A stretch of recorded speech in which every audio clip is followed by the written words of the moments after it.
Tennis has a serious money problem. This is Carousel. He's ranked 392 in the world, and in 2025 he has earned just $38,258 in prize money. Now let's compare that to the NBA, which has 450 roster spots. This is Cam Christie.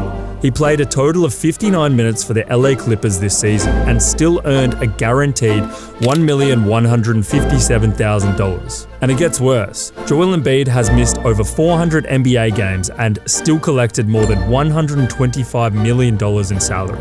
In tennis, if you get injured or lose early, there is no paycheck. This is the depressing life of a professional tennis player.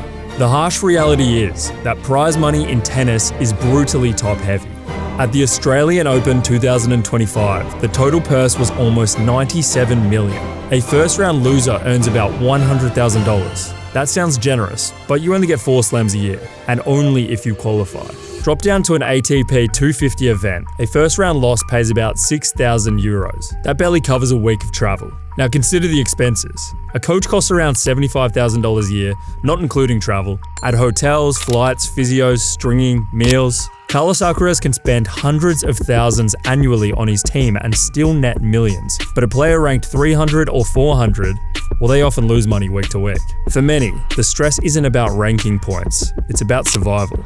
If we compare with other sports like the NBA, the minimum salary in 2025 is $1.27 million. And that's guaranteed whether you play or not. The NFL minimum is about $750,000 per year, and in the Premier League, even bench players can earn $20 to $30K a week.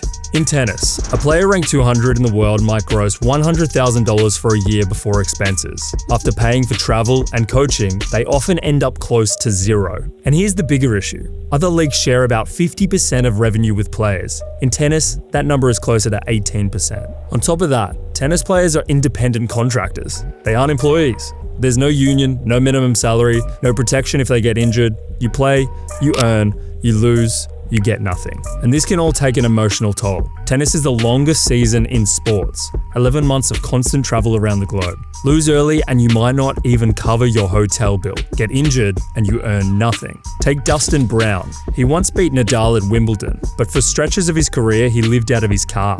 At some events, he made more money stringing rackets for other players than he did from the prize money. That's the reality behind the polished image of tennis. Tennis generates billions in revenue worldwide, but most of it stays at the very top. Djokovic, Alcaraz, Swiatek, they are multi-millionaires, but hundreds ranked outside the top 100 live paycheck to paycheck, and many slip into debt. This isn't about making everything equal. Stars should still earn the most, but the distribution is broken.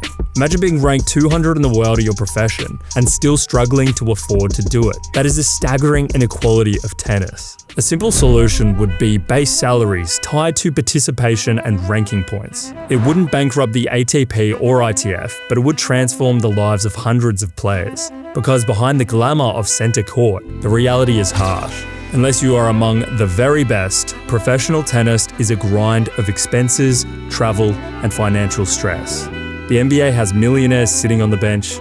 Tennis has top 200 players wondering how they're going to pay for their next flight. So the next time you see a player walk off court after a tough loss, remember, for most of them, it isn't about ranking points or pride. It's about paying the bills. Let me know your solutions in the comments below.